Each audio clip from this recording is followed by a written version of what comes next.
अस्सलाम वालेकुम मोहतरम सामीन। आज हम आगा ख़ान अस्पताल की तरफ से एक पैनल मौजूद है जिसमें सर्जन्स, एनेस्थीसियोलॉजिस्ट और माहिरीन मौजूद हैं।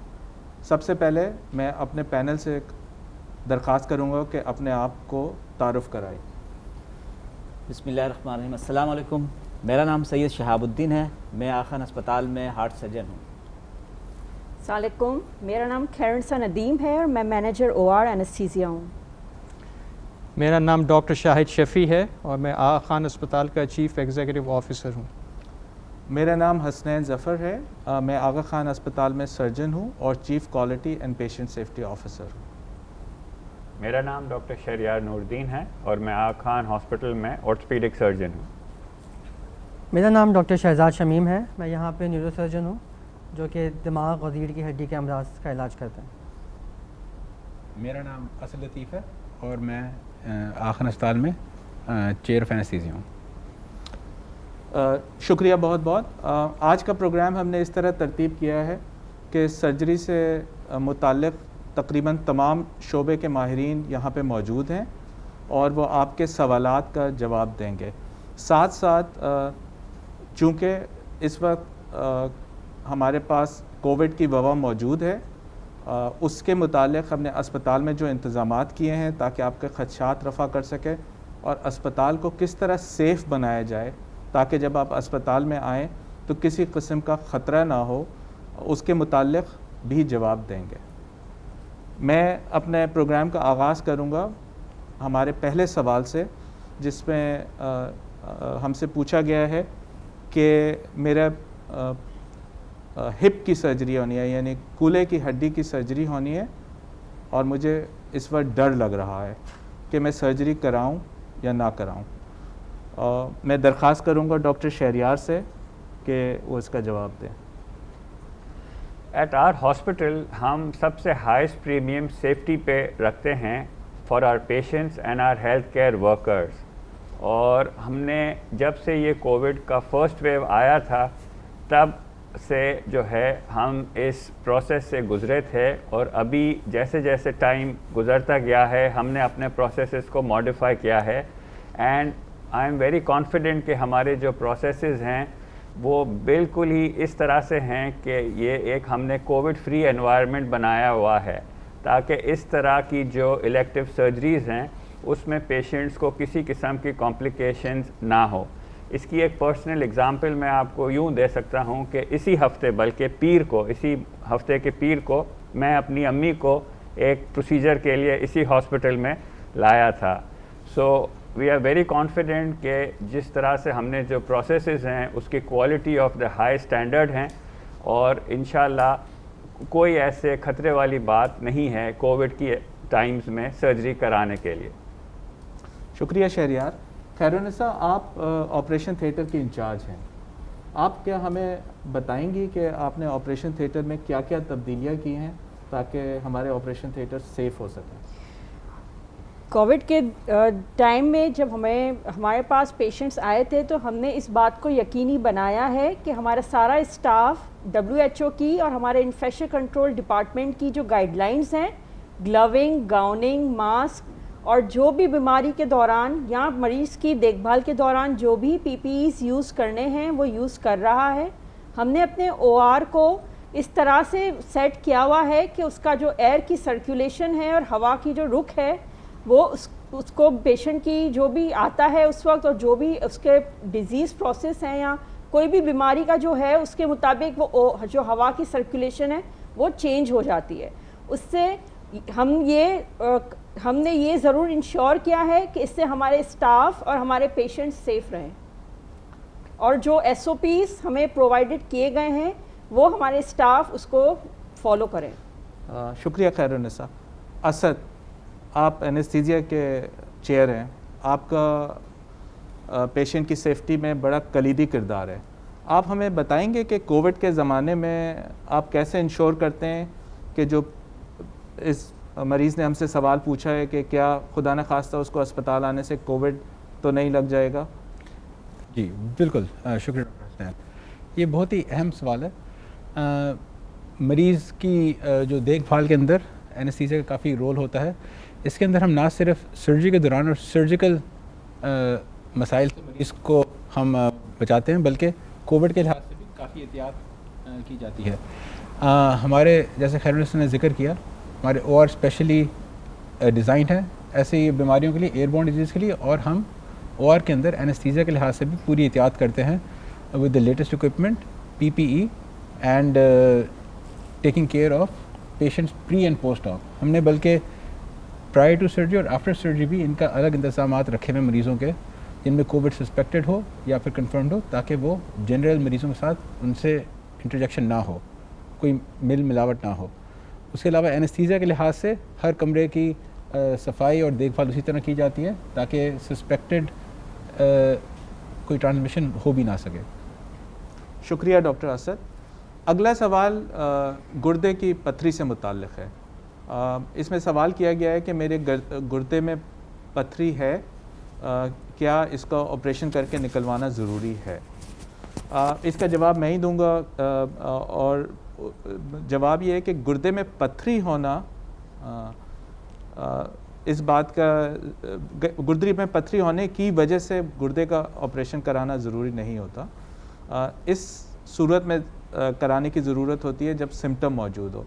इसलिए मेरी रिक्वेस्ट होगी कि ये साहब हमारे मुआलिज से मशवरा करें और वो उसको क्लियरली बताए कि इस ऑपरेशन की ज़रूरत है कि नहीं।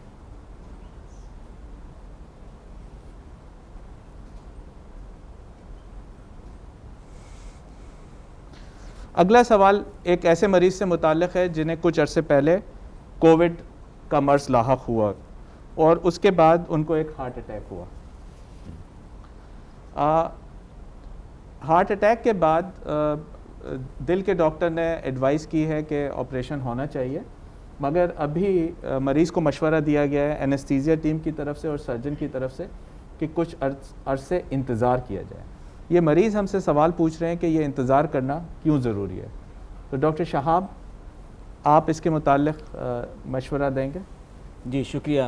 ये बहुत अहम सवाल है और ये आए दिन हमसे पूछा जाता है, क्योंकि हार्ट अटैक के बाद क्या होता है कि इंसान की इम्यूनिटी और उस मरीज़ की इम्यूनिटी थोड़ी कम होती है, इन्फेक्शन कैच करने के इम्कान ज़्यादा होते हैं, और जो ओपन हार्ट सर्जरी या हार्ट की सर्जरी या बाईपास सर्जरी होती है वो हार्ट लंग मशीन के ऊपर होती है, और उसके बाद उस पेशेंट में इस तरह की शिकायत होना और फेफड़े की इन्फेक्शन की शिकायत होने के चांसेस ज़्यादा होते हैं। तो अगर उन पेशेंट में ये शक रहे कि इनमें ये कोविड का मर्ज़ है या हुआ था और वो सही हो रहा है, तो फिर उसमें थोड़ा इंतज़ार करना चाहिए अगर गुंजाइश है। लेकिन ऐसा भी नहीं है कि बिल्कुल उनको कतई तौर पे मना कर दिया जाता है, क्योंकि एक ओपन हार्ट सर्जरी एक लाइफ सेविंग ऑपरेशन है, और कभी कभार ऐसा होता है कि जिन मरीज़ों के ऑपरेशन बहुत ज़रूरी होते हैं तो प्रॉपर PPE के साथ उनको हम जो है एक स्पेशल ऑपरेटिंग रूम है जहाँ पर नेगेटिव प्रेशर सिस्टम है, वहाँ पे किया जाता है उनको, और उसके बाद उनको की निगहदाश्त भी उस प्रॉपर ICU में की जाती है। लेकिन ये सारा डिपेंड करता है कि उसकी बीमारी की नोयत की शिद्दत कैसे है, वरना मुनासिब यही होता है कि कुछ दिन अगर इंतज़ार किया जा सके या किया जा सकता है तो बेहतर यही होता है कि कुछ इंतज़ार के बाद किया जाए। इस दौरान उन्हें जो दवाएं ज़रूरी होती हैं उन दवाओं पे रखा जाता है। एक और इसके लिए मैं क्लैरिफाइंग क्वेश्चन पूछना चाहूँगा डॉक्टर असद लतीफ़ से कि डॉक्टर असद, अगर दिल का फिजिशियन कार्डियोलॉजिस्ट इस बात का तयन करे कि हाँ जी इसको कोविड हुआ है मगर इसके बावजूद भी ऑपरेशन करना ज़रूरी है, तो क्या ऐसे मरीज़ को एनेस्थीसिया देने की सहूलत मौजूद है और क्या ऐसे मरीज़ को एनेस्थीसिया दिया जा सकता है? बिल्कुल डॉक्टर हसनैन, ये बहुत ही इम्पोर्टेंट सवाल है आजकल के लिहाज से। कोविड होने से सर्जरी या एनेस्थीसिया का देने से कोई मसला नहीं होना चाहिए। अब कोविड के वजह से सर्जरी के बाद ज़रूर कॉम्प्लिकेशंस के चांस बढ़ सकते हैं, जिसके अंदर फेफड़ों का इन्फेक्शन सबसे बड़ा मसला हो सकता है। लेकिन जो सर्जरी, जो भी स्पेशली ऐसी सर्जरियाँ जिनसे जान बचाने के लिए करनी पड़े, जैसे हार्ट सर्जरी कभी कभी होती है, वो हम ज़रूर सेफली एनेस्थीसिया के लिहाज से कर सकते हैं, और सर्जिकल ड्यूरेशन के लिए हम बिल्कुल पेशेंट सपोर्ट कर सकते हैं। हमारे यहाँ एनेस्थीसिया के सारे माहिरीन जो हैं हाईली ट्रेंड हैं। हमने हंड्रेड्स ऑफ सर्जरीज़ कराई हैं कोविड पॉजिटिव मरीज़ों के अंदर, और हम इनका बहुत ही करीबी तरीके से इन पे नज़र रखते हैं और करीबी तरीके से इनका पोस्ट ऑपरेटिव केयर के अंदर भी एनेस्थीसिया वाले सर्जन के साथ मिलकर इनका ख्याल करते हैं। तो सर्जरी के दौरान कोई डरने की ज़रूरत नहीं है। ऑफ कोर्स सर्जरी के बाद अगर कोई कॉम्प्लिकेशन हो तो उसके बिल्कुल ख्याल करते हुए आगे बढ़ते हैं, but during surgery there is no indication कि एनेस्थीसिया नहीं मिला जा सकता। शुक्रिया बहुत बहुत। तो इससे ये बात समझ आती है कि अगर ज़रूरी हो तो हमारे यहाँ इस तरह के मरीज़ों की सर्जरी की जा सकती है, और बेहतर यह है कि जो आपका डॉक्टर ने मशवरा दिया है उसको ही फॉलो किया जाए। अच्छा जी, अगला सवाल कमर के दर्द से मुताल्लिक़ है, और मेरे दाईं तरफ दो माहिरीन बैठे हैं जो दोनों इसका इलाज करते हैं। मैं शहजाद शमीम साहब से पहले ये सवाल पूछूंगा। सवाल ये पूछा गया है कि कमर के दर्द के लिए कौन सा सर्जन बेहतर है, क्या न्यूरो सर्जन या ऑर्थोपीडिक सर्जन, क्योंकि दोनों ही सर्जन इस तरह के ऑपरेशन करते हैं। और उन्होंने ये भी सवाल पूछा है कि मुझे सर्जन के पास जाने से डर भी लगता है, क्योंकि उनका ख्याल है कि अगर मैं सर्जन के पास जाऊंगा तो मुझे सर्जरी ही कहेगा। तो आपसे दो चीज़ें क्लैरिफाई करनी है कि कमर के दर्द के लिए आदमी को किसके पास जाना चाहिए, और क्या अगर आपके पास मरीज़ आता है तो क्या आप सर्जरी ही ऑफ़र करते हैं? शुक्रिया डॉक्टर हसनैन। तो ये सवाल बहुत आम सवाल है और हम कई दफ़ा रोज़ इस सवाल का जवाब देते हैं। देखिए, कमर का दर्द इतनी आम बीमारी है कि एक या दो लोग मिलकर उसका इलाज नहीं कर सकते। कमर का दर्द अगर आपको हो रहा है तो आप अपने फैमिली फिजिशियन से भी मिल सकते हैं, ऑर्थोपेडिक सर्जन से भी मिल सकते हैं, अपने न्यूरो सर्जन से भी मिल सकते हैं। 95% जो कमर के दर्द होते हैं उसमें किसी किस्म के MRI की, टेस्ट की, एक्सरे की ज़रूरत नहीं होती है। आम दवाइयों से या फिजियोथेरेपी से इलाज हो जाता है। बहुत मखसूस कमर के दर्द होते हैं जिसके लिए किसी टेस्ट की ज़रूरत होती है, और उनमें भी बहुत मखसूस मरीज़ होते हैं जिनको किसी ऑपरेशन की ज़रूरत पड़ती है। ऑर्थोपेडिक सर्जन, न्यूरो सर्जन, हम दोनों कमर के इलाज भी करते हैं और कमर के मुख्तलिफ़ बीमारियों के ऑपरेशन भी करते हैं, लेकिन हमारी एक्सपर्टीज़ में थोड़ा सा डिफरेंस है। कुछ ऐसे ऑपरेशन हैं जो सिर्फ ऑर्थोपेडिक सर्जन करते हैं, कुछ ऐसे हैं जो सिर्फ न्यूरो सर्जन करते हैं। आप हम में से जिसके पास भी जाएंगे जो उस मखसूस इलाज का स्पेशलिस्ट होगा, आपको उसी के पास रेफ़र किया जाएगा। तो इससे कोई फ़र्क नहीं पड़ता कि आप ऑर्थोपेडिक क्लिनिक में जा रहे हैं, न्यूरो सर्जन के पास आ रहे हैं। आपकी बीमारी की तशख़ीस ज़रूरी है जो हम में से कोई भी कर सकता है, और फिर उसके हवाले से जो बेहतर शख्स है उसके पास आपको रेफ़र कर दिया जाएगा। डॉक्टर शहजाद, आपके ख्याल में आप कुछ ऐड करना चाहेंगे इसमें? I agree with you. और बहुत दफ़ा ये होता है कि नॉन ऑपरेटिव मेजर से ही ये चीज़ें ट्रीट हो जाती हैं, तो ज़रूरी नहीं है कि सर्जन सिर्फ सर्जरी ही करता है, क्योंकि वो पेशेंट का एवेल्यूएशन के ऊपर डिपेंड करता है कि पेशेंट को नॉन ऑपरेटिवली भी मैनेज किया जा सकता है। शुक्रिया बहुत बहुत डॉक्टर शहरियार। हमारा अस्पताल JCIA एक्रेडिटेड है। JCIA एक बैनुल अक़वामी इदारा है जो अस्पताल को आके तकरीबन 1200 स्टैंडर्ड्स पे एवेलुएट करता है, और ये इंश्योर करता है कि जो सबसे पहले हम जिस चीज़ को रखें वो मरीज़ हो। इस लिहाज से आपको इत्मीनान रखना चाहिए कि सर्जरी सिर्फ उसी वक्त की जाएगी अगर वो वाकई ज़रूरी हो। अगला सवाल मैं डॉक्टर शाहिद से करूँगा। ये हमारे पास मीरपुर ख़ास से आया है, और सवाल पूछने वाला ये कहते हैं कि जी आगा खान अस्पताल बहुत दूर है कराची में, क्या आपके पास कराची के अलावा फैसिलिटीज़ हैं जहाँ पे हम आके मशवरा ले सकें? सो आगा खान अस्पताल की फ़ैसिलिटीज़ पूरे मुल्क में मौजूद हैं। ये इस पे डिपेंड करता है कि मरीज़ को किस चीज़ की ज़रूरत है। हमारे मुल्क में कई जगहों पे लेबॉरेटरीज़ और रेडियोलॉजी डायग्नोस्टिक टेस्ट मौजूद हैं। अगर किसी डॉक्टर को दिखाना है तो उसके लिए हमारे पास कई क्लिनिक्स भी मौजूद हैं मुख्तलिफ़ इलाक़ों में। सर्जरी के लिए कराची ही में ज़्यादातर सर्जरीज़ होती हैं, स्पेशली अगर कोई एडवांस्ड प्रोसीजर करना हो जिसके लिए स्पेशलाइज्ड केयर की ज़रूरत है तो वो हम कराची में ही करते हैं। शुक्रिया डॉक्टर शाहिद। अगला सवाल नी से मुताल्लिक़ है, और सवाल ये किया गया है कि घुटने को मुकम्मल तौर पे बदला जाता है जिसे टोटल नी रिप्लेसमेंट कहते हैं। क्या पार्शल नी रिप्लेसमेंट भी मुमकिन है? डॉक्टर शहरियार। Excellent question. बिल्कुल डिपेंड करता है डिज़ीज़ की सिवियरिटी पे। और अर्ली स्टेजेस में, जैसे हम बैक में भी बात कर रहे थे, तो अर्ली स्टेजेस में तो नॉन ऑपरेटिवली ही ऑस्टियोआर्थराइटिस का ट्रीटमेंट होता है, जिसमें मेडिकेशंस होती हैं, लाइफस्टाइल मॉडिफिकेशंस होती हैं, कुछ प्रोस्थेटिक्स होते हैं। लेकिन एज द डिज़ीज़ प्रोग्रेसेस, जैसे जैसे बीमारी बढ़ती है तो फिर ट्रीटमेंट ऑप्शंस भी चेंज होते हैं। जब तीनों नी के अलग अलग कंपार्टमेंट्स हैं, जब बिल्कुल उसको हम ट्राई कंपार्टमेंटल ऑस्टियोआर्थराइटिस कहते हैं, जब सारे कंपार्टमेंट्स इन्वॉल्व होते हैं तो उसमें हमें पूरा घुटना तब्दील करना पड़ता है, यानी रान की हड्डी, लेग की हड्डी एंड द नी कैप। लेकिन जिसमें सिर्फ मीडियल जो अंदरूनी हिस्सा है घुटने का, जब सिर्फ वो डैमेज होता है और इतना डैमेज हो जाता है कि हड्डी हड्डी के ऊपर रगड़ती है, जिसकी वजह से पेशेंट को रोज़मर्रा के काम में चलने में मुश्किल होती है, लंगड़ाना शुरू हो जाता है, जो कि नॉन ऑपरेटिव मेजर से ट्रीट नहीं होता है, तो उस स्टेज में हम पार्शियल नी रिप्लेसमेंट भी करते हैं, यानी नी का एक हिस्सा चेंज करते हैं। तो दूसरा हिस्सा और तीसरा हिस्सा नेचुरल होता है, लेकिन जो हिस्सा बिल्कुल डैमेज आर्थरेटिक होता है सिर्फ वही रिप्लेस होता है। शुक्रिया डॉक्टर शहरियार। अगला सवाल एक मरीज़ ने किया है जिनका एक्सीडेंट हुआ और उनकी आँख के ऊपर ज़ख़म है, और उनका सवाल यह है कि इस तरह के ज़ख़म के लिए किस स्पेशलिटी के पास जाएं। इसका जवाब मैं दे देता हूँ।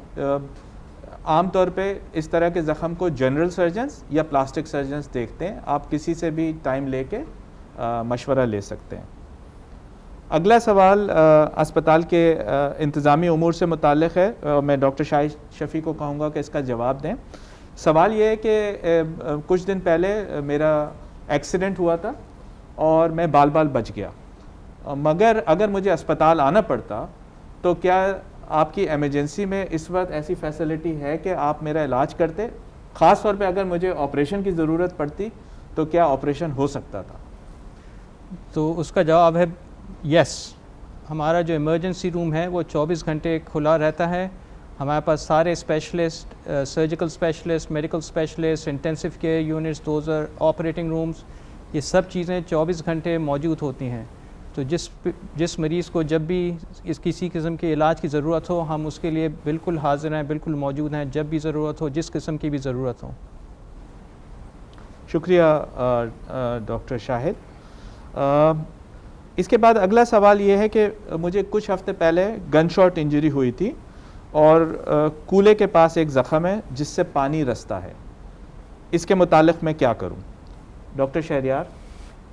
गन शॉट इंजरीज़ में डिपेंड करता है किस चीज़ को चोट लगी है। अगर सिर्फ सॉफ्ट टिश्यू इंजरी है तो उसका ट्रीटमेंट थोड़ा सा डिफरेंट होता है। अगर खुदा न खास्ता बोन भी डैमेज हुई है तो उसका इलाज थोड़ा सा मुख्तलिफ होता है।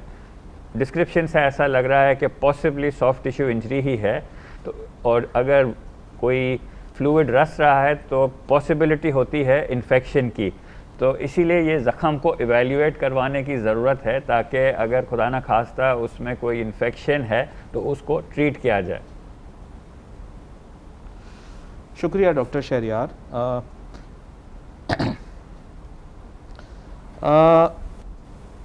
अगला सवाल ख़ासा इंटरेस्टिंग है और बहुत सारे मरीज़ों के जहन में ये बात होती है कि अगर मुझे ऑपरेशन के लिए बेहोश किया गया तो क्या मैं होश में आऊँगा कि नहीं आऊँगा।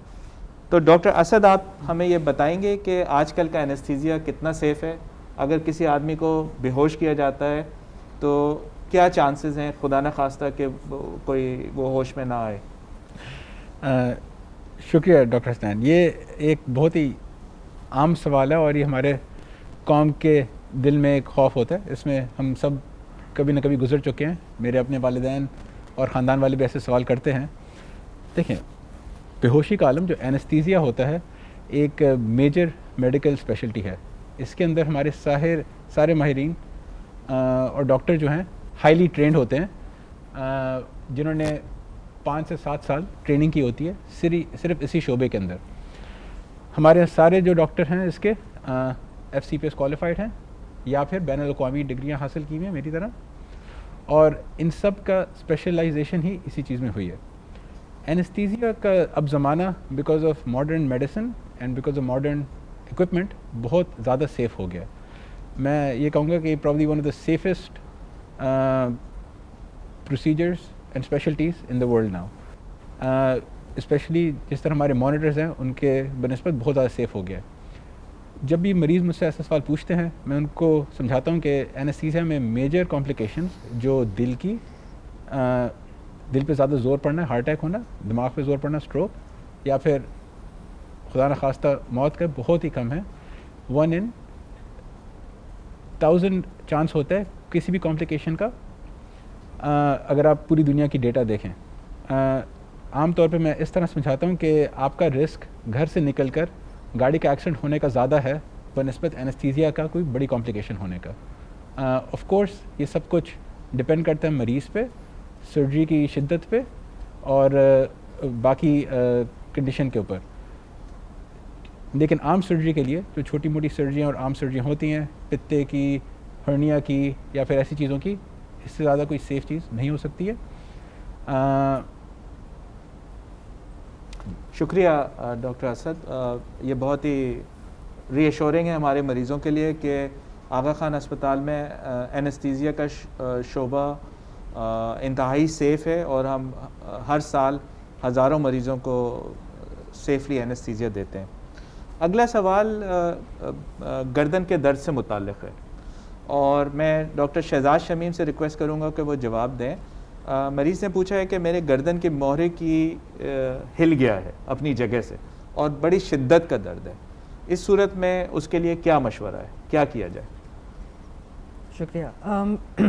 गर्दन का मोहरा हिलना एक आम फहम में इस्तेमाल होता है ये जुमला, लेकिन इसकी अंडरस्टैंडिंग बहुत मुख्तलिफ होती है. कई दफ़ा हमें मरीज़ कहते हैं कि गर्दन का मोहरा हिल गया है, लेकिन उनके जो टेस्ट हम कराते हैं उसमें पता लगता है कि सब चीज़ें नॉर्मल हैं और उन्हें किसी ने वो देख के बता दिया कि लगता है कि आपका मोहरा हिला हुआ है. ये बहुत अनयूजुअल है कि किसी का मोहरा जो है वो बिल्कुल अपनी जगह से हिल गया हो और वो चलता फिरता हो और उसको कोई तकलीफ़ ना हो रही हो. आमतौर पे ऐसा होता है सिर्फ किसी बड़े एक्सीडेंट की वजह से या किसी ऊंचाई से गिरने की वजह से. जो आमतौर पे जिसको लोग कहते हैं मोहरा हिलना, वो डिस्क स्लिप है या डिस्क डिजेनरेशन है या डिस्क प्रोलैप्स है. वो एक बहुत आम बीमारी है. इनफैक्ट अगर आप हम लोगों का भी MRI करेंगे गर्दन का तो हम सबकी गर्दन में कोई ना कोई मोहरा आपको हिला हुआ नज़र आएगा. इसमें ऑपरेशंस की ज़रूरत नहीं होती है. कई दफ़ा आपकी जो तकलीफ़ है वो इस वजह से नहीं है कि MRI पे जो मोहरा हिला हुआ नज़र आ रहा है, तकलीफ़ किसी और वजह से होती है. मैं ये मशवरा दूंगा कि आप किसी एक्सपर्ट से मिल लीजिए, जो हो सकता है कि वाकई कोई बीमारी हो जिसके इलाज की ज़रूरत हो, या ज़्यादा इम्कान यह है कि सिर्फ आपको कोई अगर आपका टेस्ट एक्सप्लेन कर दे और आपको आपकी बीमारी की नौयत बता दे तो वही आपके इलाज समझा जाएगा. शुक्रिया डॉक्टर शहजाद. अगला सवाल दिल की सर्जरी से मुताल्लिक़ है. डॉक्टर शहाब, क्या आप बताएंगे कि दिल की सर्जरी के बाद कितना दर्द होता है और मरीज़ कितने दिन में रिकवर होता है, और क्या हमारे पास उनको रिहैब करने के लिए कोई प्रोग्राम मौजूद है कि नहीं? शुक्रिया, ये बहुत अच्छा सवाल है और आमतौर पे ये तकरीबन तमाम मरीज़ और उनके रिश्तेदार ज़रूर पूछते हैं, क्योंकि सबने दफ्तर भी वापस जाना होता है या काम पे जाना होता है. तो ये बहुत ही अहम सवाल है. ऑपरेशन जिस दिन होता है उस दिन तो मरीज़ को सुला के रखते हैं, लेकिन इमीडिएटली सेकंड जो फर्स्ट पोस्ट ऑपरेटिव डे होता है उस दिन पेशेंट जाग जाते हैं, तो फिर उनको ग्रेजुअली एम्बुलेशन शुरू कर दी जाती है और उनको कुर्सी पे बिठाया जाता है, फिर ग्रेजुअली वॉक कराई जाती है. तो 5-6 दिन उन्हें अस्पताल में रहना होता है. चूँकि ये ऑपरेशन सामने से होता है, सीने की हड्डी में ओपनिंग की जाती है और फिर उसको बंद कर दी जाता है, तो उसका दर्द होता है. लेकिन आमतौर पे जो सीने की हड्डी का दर्द होता है वो भी कदरे दूसरे ऑपरेशन की बनिस्बत कम होता है और इसमें आमतौर पे जो दर्द की दवाएं, सादा दर्द की दवाएं हैं वही काम करती हैं. हाँ, अलबत्ता कुछ लोगों का पेन का जो किसी को ज़्यादा होता है तो उस सूरत में दवाएं तेज़ दी जाती हैं और ड्यूरिंग अस्पताल हमारे पास पूरी एक पेन सर्विस है जो कि इसी पेशेंट के दर्द को देखती है, तो वो उनके दर्द को केयर करती है. तो 1 हफ़्ते उन मरीज़ को अस्पताल में रहना पड़ता है और उसके बाद उनके 2 हफ़्ते में कोई ज़ख़म ठीक हो जाता है और वो अपने एक्टिविटी कर सकते हैं. रहा सवाल सामने की हड्डी का, तो हड्डी के अपने एक जुड़ने का एक टाइम होता है जो यूजुअली 6 वीक्स होता है. तो 6 वीक्स में उसमें वो अपनी जो स्ट्रेंथ है वापस आना शुरू हो जाती है. तो कुछ एक्टिविटी जो है वो 6 वीक्स के बाद करते हैं. बस वैसे उनकी जो अपनी जो रिकवरी है immediate first post operative day से शुरू हो जाती है और वो एम्बुलेशन चलना फिरना शुरू कर सकते हैं. और इस ऑपरेशन में दर्द की शिद्दत भी दूसरे ऑपरेशन की निस्बत कम होती है. शुक्रिया डॉक्टर शहाब. अगला सवाल इमरजेंसी रूम से मुताल्लिक़ है और मैं डॉक्टर शाहिद शफ़ी को कहूँगा कि इस पर कुछ रोशनी डालें। सवाल ये है कि आगा खान का इमरजेंसी रूम हमेशा मरीज़ों से भरा हुआ होता है और वेटिंग टाइम बड़ा लंबा है। इसके मुताल्लिक़ अस्पताल की इंतज़ामिया क्या कर रही है? हमारा कोशिश यही होती है कि हम तमाम मरीज़ों का फ़ौरी तौर पे इलाज करें। तो जब कोई मरीज़ इमरजेंसी रूम दाखिल होते हैं तो पहली चीज़ जो की जाती है उसको हम कहते हैं ट्रियाज। ट्रियाज का मतलब ये है कि हम मरीज़ की क्विकली एवेलुएशन की जाती है, नर्सेज और डॉक्टर्स मिल के उसका मुआयना करते हैं तो देखने के लिए कि जो उनकी जो तकलीफ़ के साथ मरीज़ आया है उसको कितनी जल्दी इलाज की ज़रूरत है। जैसे अगर किसी को हार्ट अटैक हो रहा हो या स्ट्रोक हो रहा हो या कोई मेजर इंजरीज़ हों तो उसको फ़ौरी इलाज की ज़रूरत होती है, तो उनको हम फ़ौरन अंदर लेते हैं इलाज शुरू करने के लिए।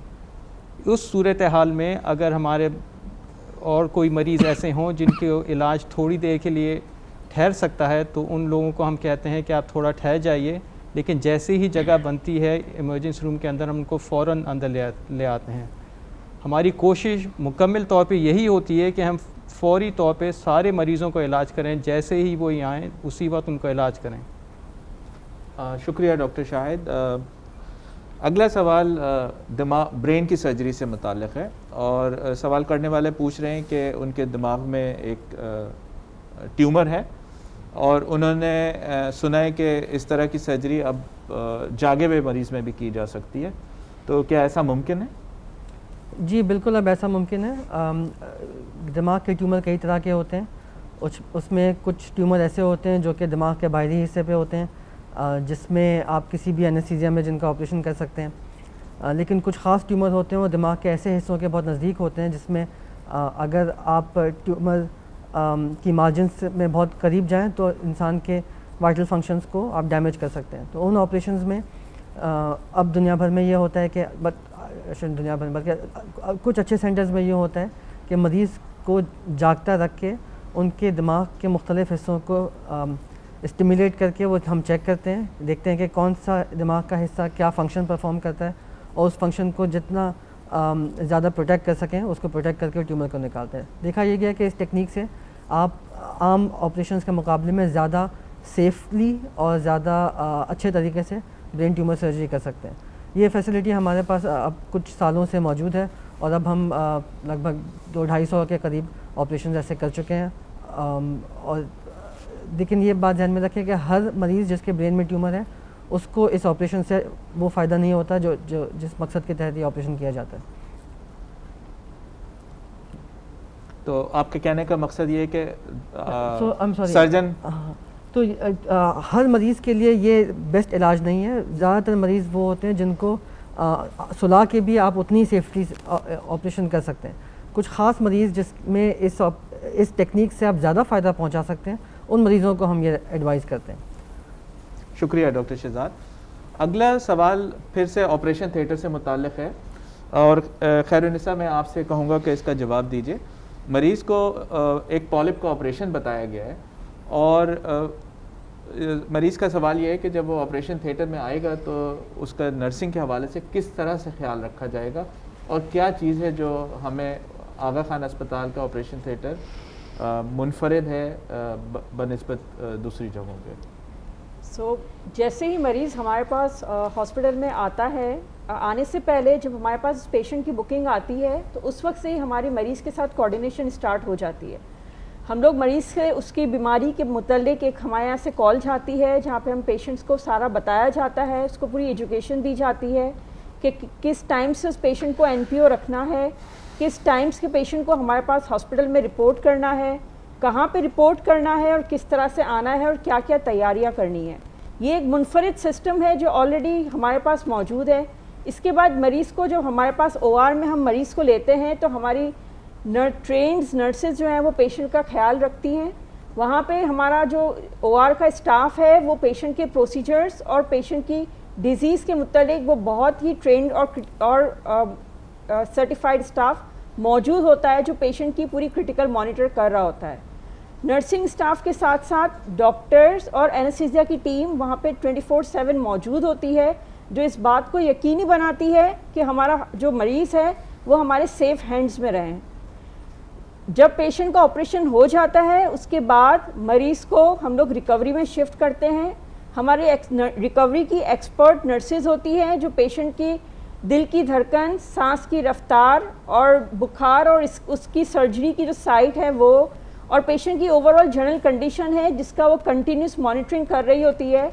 और वो हम इस बात को यकीनी बनाते हैं कि वो पेशेंट जो है वो ठीक ठाक और बिल्कुल स्टेबल होके रिकवरी से बाहर अपने जो हॉस्पिटल है वो वहाँ पे और जो हमारा यूनिट है वहाँ पे शिफ्ट हो जाए।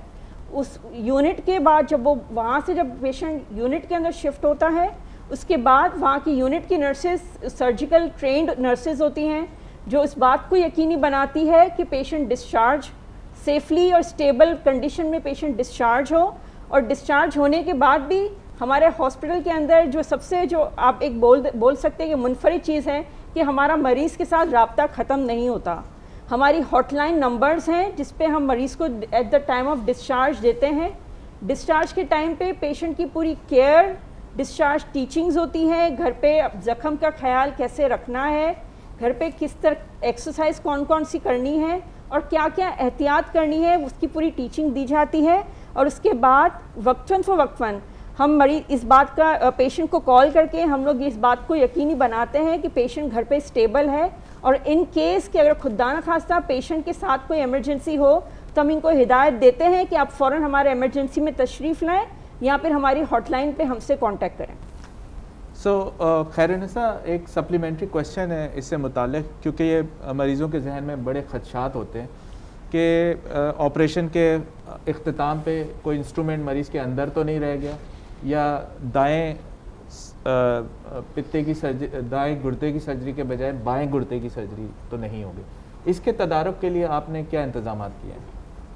जो कि ऑलरेडी डॉक्टर हसनैन ने पहले ही बताया था कि हमारा हॉस्पिटल जो है वो JCI एक्रीडेटेड है और इस लिहाज से जो 1200 स्टैंडर्ड है इसमें से ये 2 बहुत ही स्ट्रिक्ट स्टैंडर्ड है जिसको हमारा हॉस्पिटल और हमारा OR जो है इसको फॉलो करता है। फर्स्ट स्टैंडर्ड जो ये है कि वो डॉक्टर हसनैन ने जैसा कि बोला कि दाएं की बजाय बाएं की सर्जरी तो नहीं होगी। इसके लिए जब पेशेंट हमारे पास ऑपरेशन थिएटर के अंदर आता है तो उससे हम मरीज़ के जो मेडिकल रिकॉर्ड है उससे और मरीज़ से खुद पूछ के वेरीफाई करते हैं और जिस हिस्से का ऑपरेशन होता है वहाँ पे एक स्टार का मार्क किया जाता है जो सर्जन खुद करता है ताकि ये जो गलती है वो हम ये ना हो और हमारे पास ये आज तक कभी भी ऐसा हुआ नहीं है।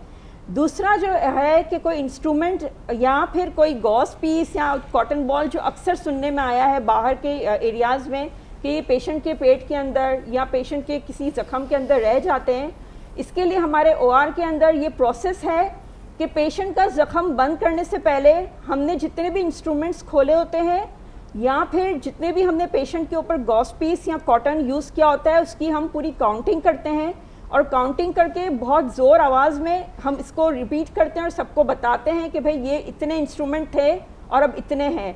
तो ये हम इस बात का यकीनी बनाते हैं कि कोई भी इस तरह का कोई इंस्ट्रूमेंट या कोई कॉटन बॉल्स या फिर कोई गॉस पीस जो है वो पेशेंट के अंदर ना रह जाए। शुक्रिया खैरुन्निसा। अगले सवाल का मैं डॉक्टर असद से कहूँगा जवाब दें। हमारे मुल्क में डायबिटीज़ बहुत कॉमन है और सवाल करने वाले ने पूछा है कि डायबिटीज़ के मरीज़ को किन बातों का ख्याल रखना चाहिए ऑपरेशन से पहले।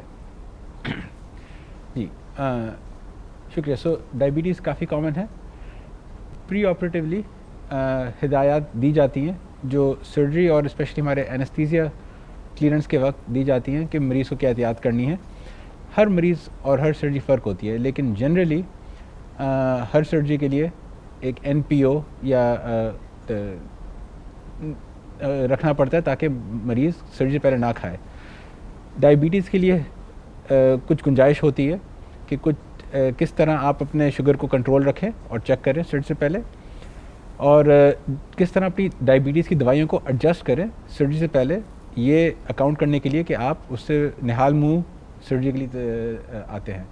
तो इसके लिए स्पेसिफ़िक इंस्ट्रक्शंस होती हैं जो हर मरीज़ की दवाई देकर हम देते हैं, जिसके अंदर आपकी शुगर की मेडिसिन, चाहे वो इंसुलिन हो, उसका क्या डोज लेना चाहिए एक रात पहले, या फिर आपकी गोलियां का क्या डोज लेना चाहिए एक रात पहले, और फिर सर्जरी के दौरान एनेस्थीसिया टीम बहुत ही करीबी नज़र रखती है शुगर के ऊपर, ताकि हम देख सकें कि लो या हाई ज़्यादा तो नहीं है, क्योंकि इन दोनों चीज़ों के अपने मसाइल होते हैं। तो डायबिटीज़ के मरीज़ों का ख्याल करने के अंदर बहुत ही माहिर हैं और इसके हम बहुत ही स्पेसिफिक इंस्ट्रक्शंस देते हैं सर्जरी के से पहले और सर्जरी के दौरान। तो डॉक्टर असद, अगर कोई पेशेंट इंसुलिन लगाता है या शुगर की गोलियां खाता है तो क्या वो अस्पताल में सर्जरी से पहले वो खाता हुआ है? जी, तो इसके लिए आपके एनेस्थीसिया टीम वाले सर्जरी के हिसाब से आपको मशवरा देंगे। आम तौर पे एक रात पहले या तो हाफ डोज या फिर रोकने के लिए हम बोलते हैं, और फिर सर्जरी से इमीडिएटली पहले आपकी शुगर चेक करके अगर उसके लिए कोई एडजस्टमेंट डोज देना है हम दे देते हैं। लेकिन अगर आप जो नॉर्मली लेते हैं सर्जरी से पहले, आमतौर पे नहीं उसी तरह लेनी चाहिए, लेकिन आपको अपने सर्जन और एनेस्थीसिया वालों से क्लियरेंस करके समझना चाहिए कि आपको किस तरह एडजस्ट करें। अगर आपकी बात ना हो सके तो बेहतर है कि ना लें और सर्जरी से इमीडिएटली पहले हम आपको चेक कर कर एडजस्ट कर देंगे। शुक्रिया डॉक्टर असद। अगला सवाल डॉक्टर शफ़ी आपसे है, क्या अस्पताल में ऑपरेशनों के लिए किसी डिस्काउंट या वेलफेयर का निज़ाम मौजूद है? आगा खान अस्पताल तमाम मरीज़ों के लिए खुला है। मरीज़, हमारे पास कई ऐसे मरीज़ आते हैं जो पूरा इलाज के जो कॉस्ट है वो अफोर्ड नहीं कर सकते। ऐसे मरीज़ों के लिए हमारे पास एक पेशेंट वेलफेयर का सिस्टम है जिसमें हम मरीज़ों की मदद कर सकते हैं और हम मरीज़ों की मदद करते हैं। जैसे पिछले साल हमने कोई तकरीबन 9 लाख मरीज़ों को पेशेंट वेलफेयर के थ्रू उनका इलाज किया है। कुछ मरीज़ ऐसे भी होते हैं जो उनको थोड़ी मदद की ज़रूरत होती है, कुछ मरीज़ ऐसे होते हैं जिनको ज़्यादा मदद की ज़रूरत होती है। तो जितनी मदद की ज़रूरत होती है उस हिसाब से हम उनकी मदद करते हैं। और कुछ ऐसे इलाज हैं जो सिर्फ हमारे पास मौजूद हैं, जैसे पिछले दिनों कोई 2 महीने पहले हमारे सर्जन्स और सर्जिकल टीम और एनेस्थीसियोलॉजिस्ट ने मिलके एक कंजॉइंट ट्विंस को सेपरेट किया। वो इतना मुश्किल ऑपरेशन है जो पूरे मुल्क में कहीं नहीं हो सकता। हमारे अस्पताल ने ही ये दूसरा ऑपरेशन ऐसे किया है पिछले 10 साल में। 2 छोटे छोटे बच्चे थे जो भाई दोनों, जो उनका सामने से चेस्ट और एब्डोमेन उनका जुड़ा हुआ था, तो उनको हमारे सर्जन ने सेपरेट किया है और उसको सेपरेशन की वजह से वो दोनों बच्चे माशाल्लाह बिल्कुल हेल्दी हैं, घर पहुंच गए हैं और अपनी इंशाअल्लाह पूरी ज़िंदगी गुजारेंगे। वो उनका पूरा इलाज अस्पताल ने कवर किया था। इसके अलावा हम ऑल्सो एक और हमारे पास मैकेनिज़्म है उन लोगों के लिए जो ज़कात के हक़ हैं। हमारे पास एक ज़कात का भी प्रोग्राम है जिसको हम पेशेंट बहबूद सोसाइटी कहते हैं, जिसमें लोग हमें ज़कात देते हैं और फिर हम वो ज़कात के पैसों से उन लोगों का इलाज करते हैं जो वाकई ज़कात के लिए क्वालिफ़ाई करते हैं। शुक्रिया डॉक्टर शफ़ी। खैर-ए-निसा, अगला सवाल आपसे भी है और यहाँ बैठे बाकी सर्जन साहिबान से भी है कि अगर कोई ख़ातून आके ये रिक्वेस्ट करती है कि उसको ऑपरेशन थिएटर में सिर्फ ख़वातीन हों, तो क्या ऐसा मुमकिन है और आप इसके लिए क्या करते हैं? बिल्कुल ऐसा मुमकिन है, और हमारे पास जब इस तरह की रिक्वेस्ट आती है तो हमारे पास सर्जन्स भी फ़ीमेल मौजूद है, हमारे पास एनेस्थीसिया की टीम्स में हमारे पास फ़ीमेल स्टाफ मौजूद है और हमारी अपनी नर्सिंग की टीम इंक्लूडिंग हाउसकीपिंग इंक्लूडिंग हम लोग सब भी हम फीमेल्स मौजूद हैं। तो हम लोग इस बात को यकीनी बनाते हैं कि वो ख़वातीन जिनकी स्पेशल रिक्वेस्ट होती है इनको पूरा किया जाए और हम इंश्योर करते हैं कि वहाँ पे सिर्फ फीमेल स्टाफ ही हो। शुक्रिया। तो ये हमारे मिशन में शामिल है कि लोगों का कल्चर और रिलीजन के हिसाब से चीज़ों को फराहम किया जाए, और अगर कोई स्पेशल रिक्वेस्ट करता है किसी भी किस्म की तो जहाँ तक मुमकिन हो हम उसको पूरा करने की कोशिश करते हैं। अगला सवाल खासा इंटरेस्टिंग है और सवाल करने वाले ने पूछा है कि मैं 7,000 रुपये दे के कोविड का टेस्ट सर्जरी से पहले क्यों कराऊं, इसकी क्या अहमियत है? तो डॉक्टर असद, आप इसके बारे में जवाब देंगे? जी, ये एक इम्पॉर्टेंट सवाल है मरीज़ की अपनी हिफाजत के लिए। कोरोना एक ऐसा मर्ज़ है जिसके अंदर ऑलमोस्ट 80% लोगों को पता भी नहीं चलता कि उनको कोरोना के सिम्टम्स हैं कि नहीं हैं। हमें से काफ़ी डॉक्टर्स, नर्सेज और स्टाफ और हम सबके जानने वालों में से गुजर चुका है। तो इसका टेस्ट करने का मतलब ये होता है कि हम देखते हैं कि आपको तो नहीं है। उसकी दो वजूहत होती हैं। एक, कुछ लिटरेचर आया है दुनिया के अंदर, जो कोरोना के अंदर बहुत सारी रिसर्च हुई है, जिसने दिखाया कि अगर किसी को एक्टिव कोरोना है और वो इलेक्टिव सर्जरी कराता है, इलेक्टिव से मतलब कि गैर ज़रूरी सर्जरी कराता है जिसका ऊपर इंतज़ार किया जा सकता है, उनके आउटकम्स शायद उतने अच्छे ना हों जितने नॉन कोरोना वाले मरीज़ों के हों।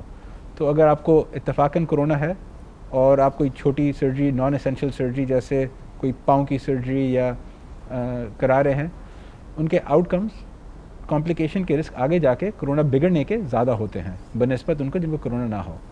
दूसरी वजह इसकी ये है हमारे बाकी मरीज़ों की और अपने स्टाफ की हिफाजत के लिए। जैसे मैंने बोला, काफ़ी हद तक 80 से ज़्यादा फ़ीसद मरीज़ों को पता भी नहीं चलता कोरोना है, और अगर हो तो उससे ट्रांसमिशन हो सकती है। सर्जरी के अंदर काफ़ी ऐसे काम होते हैं, सर्जरी इटसेल्फ, एनेस्थीसिया स्पेशली, जिसके दौरान अनदेखे ये एरोसॉल बनते हैं जिससे कोरोना बहुत आराम से स्प्रेड होता है। तो उस दौरान बाकी मरीज़ों को अगर आसपास हों अस्पताल के अंदर, और एज़ वेल एज़ सर्जरी के अमले को काफ़ी रिस्क होता है कोरोना एक्वायर करने के लिए। तो इनकी हिफाजत, बाकी मरीज़ों की हिफाजत और मरीज़ की अपनी हिफाजत के लिए हम ये टेस्ट कराते हैं, to in keeping with international recommendations. शुक्रिया डॉक्टर असद। इसमें मैं भी कुछ ऐड करना चाहूँगा। जब से हमने ये प्रोसेस शुरू किया कि हर एक का हम टेस्ट करते हैं, तो एक चीज़ तो ये हो गई कि जितने लोग उस दिन ऑपरेट होते हैं 70 या 50, उन सबको इत्मीनान होता है कि इस ऑपरेशन थिएटर में किसी को कोरोना नहीं है। और हमने बहुत सारे ऐसे मरीज़ आइडेंटिफाई किए जिनको कोई सिम्टम्स नहीं थे मगर कोरोना था, उनकी हमने सेफली सर्जरी पोस्टपोन कर दी। तो ये सब ज़रूरी है और इससे यही डिस्टिंग्विश करता है सेफ्टी को, और इस पे हम इसी वजह से किसी कॉम्प्रोमाइज़ करने को तैयार नहीं है। अगला सवाल चित्राल से है और पाँव के दर्द से मुताल्लिक़ है, तो मैं डॉक्टर शहरियार से कहूँगा कि इसका जवाब दें। सवाल करने वाले ने पूछा है कि चित्राल में बेइंतहा सर्दी होती है और वो पूरे सर्दी के मौसम में छोटे से कमरे में आग जलाते हैं और अपने पाँव कंबल के नीचे रखते हैं। इसके बाद लोगों को घुटने और टांग में बहुत दर्द होता है। इसकी क्या वजह है? क्या ये विटामिन डी की कमी है या कोयले का साइड इफ़ेक्ट है या कोई और बात है? ब्यूटीफुल क्वेश्चन, खूबसूरत सवाल है ये। होता ये है कि जॉइंट में पेन की वजूहात बहुत सारी होती हैं। कुछ उम्र के हिसाब से जॉइंट्स में पेन की वजूहात होती हैं, और कुछ जॉइंट्स पे असर डेफिनेटली टेम्परेचर का भी होता है। इस पे डेटा भी है कि जो सर्द ममालिक होते हैं उनमें जॉइंट पेन्स की जो रेट है वो थोड़े से डिफरेंट है as compare to other countries. सो देखना ये होता है कि ये पेन किस वजह से ट्रिगर हुआ है, कि आया इसमें कोई जॉइंट के अंदर डैमेज है या कोई मैकेनिकल इशू है, और फिर उसके हिसाब से उसको एड्रेस किया जाता है। टेम्परेचर जो है एक ऐसा वेरिएबल है जो उसकी शिद्दत में थोड़ा सा इजाफा करता है, लेकिन ऑन इट्स ओन वो सिर्फ उसको दर्द नहीं करता। दूसरा जो एस्पेक्ट था विटामिन डी का, तो एडल्ट्स में विटामिन डी की कमी को ऑस्टियोमलेशिया कहते हैं, जिससे जो बोन्स हैं वो थोड़े से सॉफ्ट होते हैं और वो एक्स और पेन्स का बायस बनते हैं। इस पे भी काफ़ी डेटा है कि ऑस्टियोमलेशिया और टेम्परेचर्स का जो इंटरसेक्शन है उसकी वजह से भी पेन की अप्रिसिएशन में थोड़ा सा डिफरेंस होता है और जो कि महसूस भी होता है। सो बहुत सारी चीज़ें उसको अफेक्ट करती हैं। सो जनरली स्पीकिंग यस, हमें एक हेल्दी लाइफस्टाइल मैनेज करना चाहिए, डाइट को भी देखना चाहिए कि हम इनफ कैल्शियम और विटामिन डी सप्लीमेंट्स ले रहे हैं ताकि हमारे बोन स्ट्रॉन्ग हो, और एक्सरसाइजेज भी हों ताकि हमारे मसल्स में स्ट्रेंथ हो, ताकि जब हम चलते हैं तो हमारे जो लोड है वो शिफ्ट हो हर तरफ से और पेशेंट्स को पेन ना हो। तो बहुत सारे फैक्टर्स होते हैं जिनको एवेल्यूएट करके इसको ट्रीट और करेक्ट किया जा सकता है। शुक्रिया डॉक्टर शहरियार। अगला सवाल अपॉइंटमेंट से मुताल्लिक़ है, डॉक्टरों के अपॉइंटमेंट से मुताल्लिक़ है, और मैं डॉक्टर शाहिद से ये सवाल पूछूंगा। सवाल ये है कि यहाँ पे बहुत ज़्यादा अरसा लगता है अपॉइंटमेंट में, लोगों को वेट करना पड़ता है, तो क्या आप मज़ीद डॉक्टर हायर करने का सोच रहे हैं या ऐड करना चाहते हैं? कैसे इसको हल करेंगे? ये बड़ा मुश्किल सवाल है। तो हमारे पास डॉक्टर्स के अपॉइंटमेंट लेने का दो तरीका है, या आप फ़ोन करके अपॉइंटमेंट ले सकते हैं, हमारे कॉल सेंटर है उसमें आप फ़ोन कर सकते हैं, वहाँ से पूरी किसी भी डॉक्टर का अपॉइंटमेंट मिल सकता है आपको। और दूसरा, आप यहाँ आके फ़िज़िकली आके भी अपॉइंटमेंट ले सकते हैं क्लिनिक से। कुछ क्लिनिक्स में और कुछ डॉक्टरों को इतने बिज़ी हैं वो कि उनसे अगर आपको उन्हीं से इलाज कराना है तो ज़रा आप हो सकता है कि इंतज़ार करना पड़े, लेकिन अगर आप थोड़े फ्लेक्सिबल हैं और उसी स्पेशलिटी के किसी और डॉक्टर को आप दिखा सकते हैं तो उसमें ज़रा जल्दी अपॉइंटमेंट भी मिल सकता है। कुछ ऐसे भी इलाज हो सकते हैं जिसके लिए आप टेलीमेडिसिन के अपॉइंटमेंट भी ले सकते हैं, जिसका मतलब ये कि आप फ़ोन से या जूम या व्हाट्सएप यूज़ करके भी डॉक्टर से हमारे अपॉइंटमेंट ले सकते हैं, उसमें कभी जल्दी भी अपॉइंटमेंट मिल सकता है। कुछ ऐसे इलाके हैं जहाँ हमें ज़्यादा डॉक्टरों की ज़रूरत है, तो वहाँ पे ज़रूर हम हर साल मुस्तकिल हम डॉक्टर्स को लाने की कोशिश कर रहे होते हैं, लेकिन हमारा स्टैंडर्ड इतना हाई है कि we want to make sure कि जो भी हम डॉक्टर्स लेके आए हैं वो बहुत अच्छे हों, बहुत क्वालिफाइड हों, उनके पास ऐसी स्किल्स हों जो हमारे मरीज़ों का बहुत सेफली ख्याल रखें, स्पेशली जो सर्जन्स वगैरह होते हैं।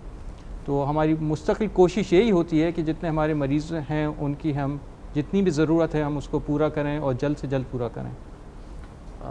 शुक्रिया डॉक्टर शाहिद। अगला सवाल दर्द की क्लिनिक से मुताल्लिक़ है, और खैरुन्निसा मैं आपसे कहूँगा कि इसका जवाब दें। हमारे जो दर्द की क्लिनिक है, पेन क्लिनिक, क्या वो सिर्फ कैंसर के मरीज़ों के लिए है या आम मरीज़ भी उसमें जा सकते हैं? This is very good question. आम तौर पे लोगों के जो तस्वुर ये किया जाता है कि दर्द की क्लिनिक सिर्फ है ना कैंसर के दर्द के लिए ही होते हैं, जबकि ऐसा नहीं है।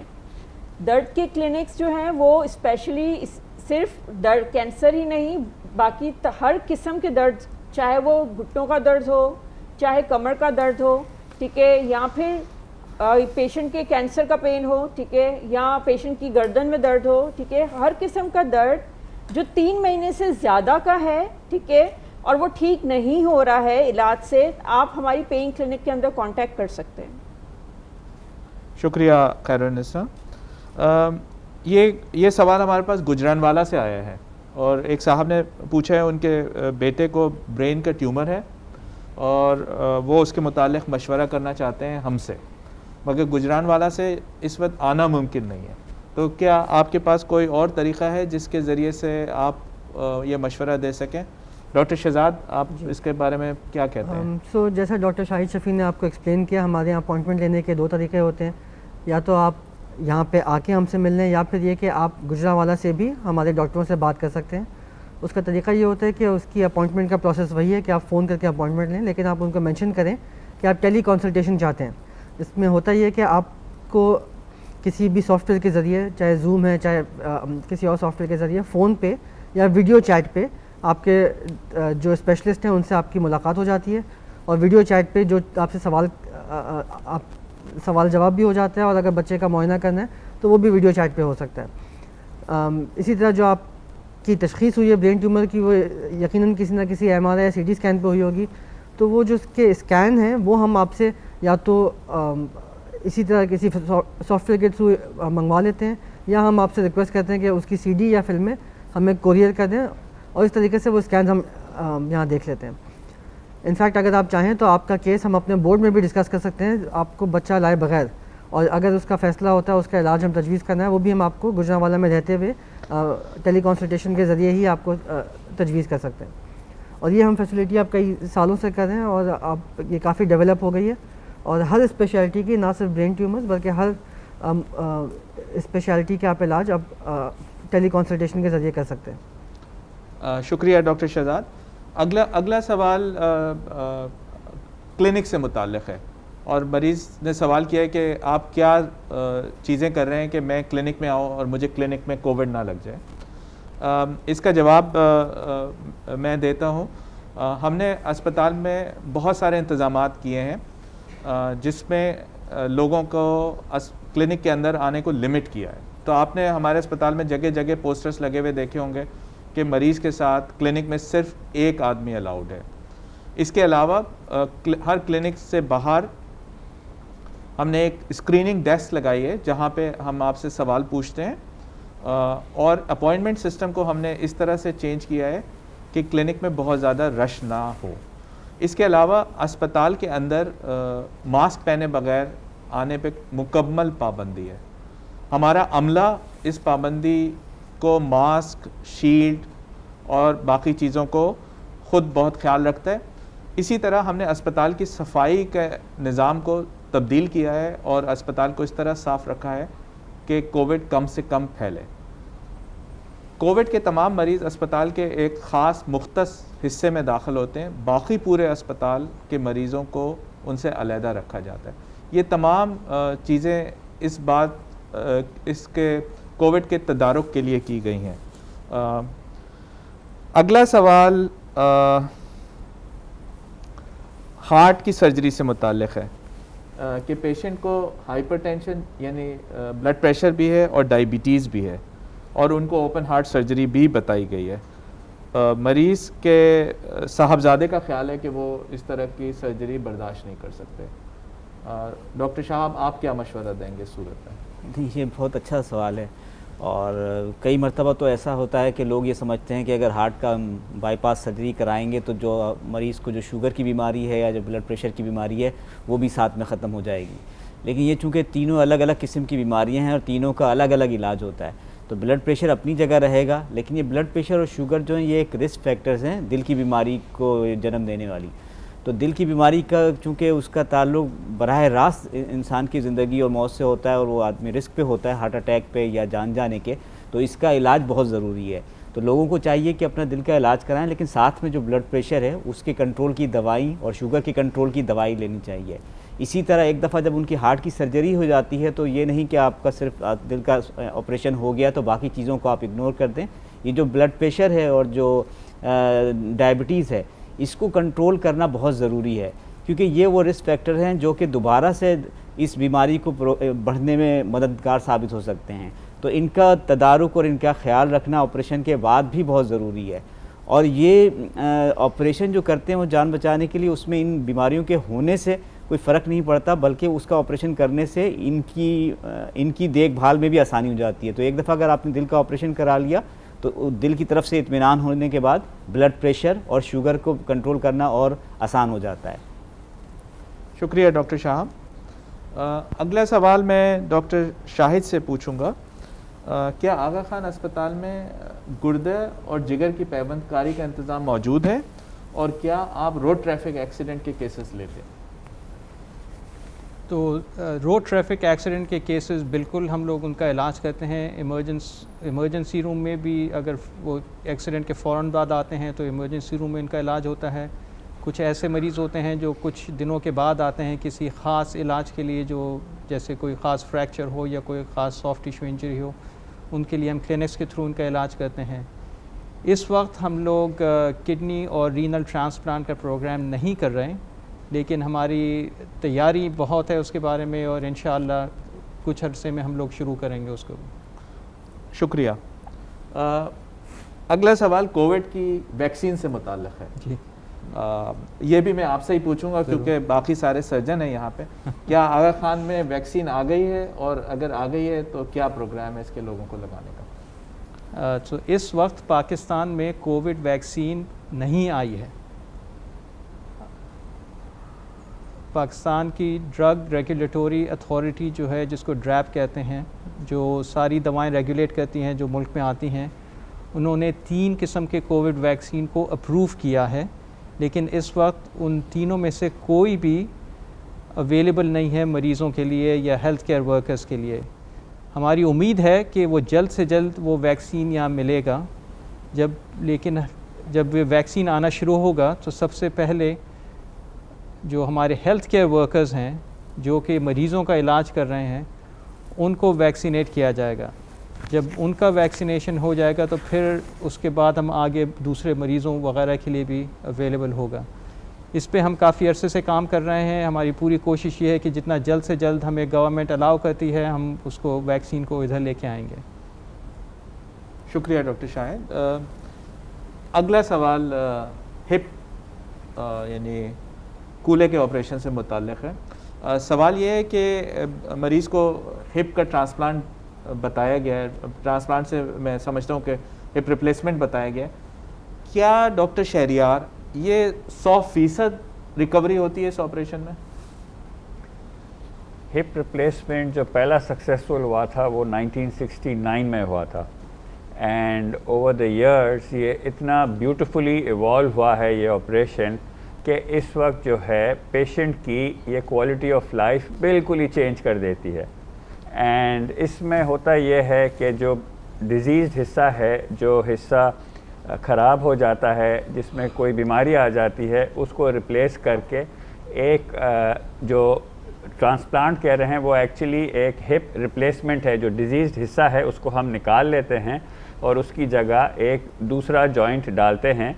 और शुरू में जो जॉइंट्स हिप रिप्लेसमेंट में डाले जाते थे उनकी लाइफ स्पैन बहुत छोटी होती थी, लेकिन आजकल के ज़माने में जो मॉडर्न टेक्नोलॉजी है, जो मॉडर्न मेटलर्जी है, उसमें अगर ये hip is well done it can give you as long as 25। And मैंने अपनी जिस तरह से जहाँ पे ट्रेनिंग की थी मैंने ऐसे हिप्स भी देखे थे कि जो 35 साल तक बगैर किसी प्रॉब्लम्स के चल रहे थे।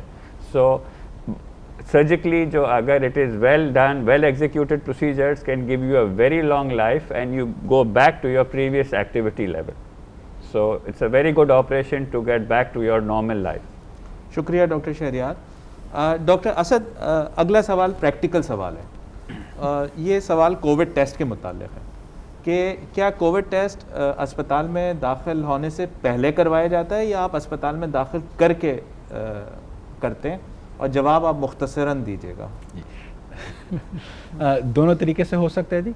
अगर कोविड टेस्ट जब आपको बोला गया है, स्पेशली सर्जरी के मुतालिक, अगर आपका दाखिला नहीं हुआ उस वक्त तो सर्जरी से 72 आवर्स पहले टेस्ट होना चाहिए। काफ़ी ऐसी सर्जरीज होती हैं जिसके अंदर सर्जरी के दिन ही मरीज़ अस्पताल आता है, तो उन सूरत के अंदर अस्पताल से बाहर होता है कोविड टेस्ट। लेकिन ऐसी सिचुएशन में अगर आप पहले से दाखिल हुए हुए हैं और आप सर्जरी फिर करवा रहे हैं अस्पताल के अंदर, तो फिर अस्पताल के अंदर भी हम कोविड टेस्ट करा सकते हैं। शुक्रिया बहुत बहुत। अगला सवाल मेरे ख्याल है हम सब से मुताल्लिक़ है। सवाल ये किया गया है कि क्या एनेस्थीसियोलॉजिस्ट पूरी सर्जरी के दौरान मौजूद होता है कि नहीं होता। इसके बजाय कि कोई भी जवाब दे, इस तरह समझ लें कि एनेस्थीसियोलॉजिस्ट सर्जरी के लिए बहुत क्रिटिकल है, सर्जन से ज़्यादा अहम है, और इस बात का तसव्वुर नहीं हो सकता कि ऑपरेशन के दौरान एनेस्थीसियोलॉजिस्ट कमरे में मौजूद ना हो। और हमारे अस्पताल में एनेस्थीसिया में एक पूरी टीम होती है। जनरली एक एनेस्थीसियोलॉजिस्ट होता है, एक टेक्नीशियन होता है, एक नर्स होती है और एक जूनियर डॉक्टर होता है, और ये तमाम लोग कमरे में मौजूद होते हैं। अगला सवाल दिमाग की सर्जरी से मुताल्लिक़ है। एक पार्किंसंस डिजीज़ के मरीज़ ने पूछा है, क्या पाकिस्तान में पार्किंसंस डिजीज़ की सर्जरी होती है? जी बिल्कुल होती है। इसके लिए जो मॉडर्न सर्जरी है उसका नाम है डीप ब्रेन स्टिमुलेशन, और ये ऑपरेशन अब हम कुछ सालों से कर रहे हैं आगा खान हॉस्पिटल में। लेकिन वही जैसा मैंने पहले सवालों का जवाब दिया, हर पार्किंसंस के मरीज़ के लिए ये इलाज मौजूद नहीं होता है, और कुछ मखसूस मरीज़ होते हैं जिनके लिए ये तजवीज़ किया जाता है। इस जवाब के साथ हम अपने प्रोग्राम के इख्तिताम की तरफ पहुँच रहे हैं। हम तमाम उन मरीज़ों का जिन्होंने इस प्रोग्राम में शिरकत की बहुत बहुत शुक्रिया अदा करते हैं। साथ ही साथ मैं अपने तमाम पैनलिस्ट का शुक्रिया अदा करता हूं कि उन्होंने टाइम निकाला और आज वो हमारे साथ आप सबके सवालों के लिए मौजूद हैं। आपके मज़ीद अगर कुछ सवालात रह गए हैं, हम उनका फेसबुक के ज़रिए से ही आपको जवाब पहुंचा देंगे। बहुत बहुत शुक्रिया।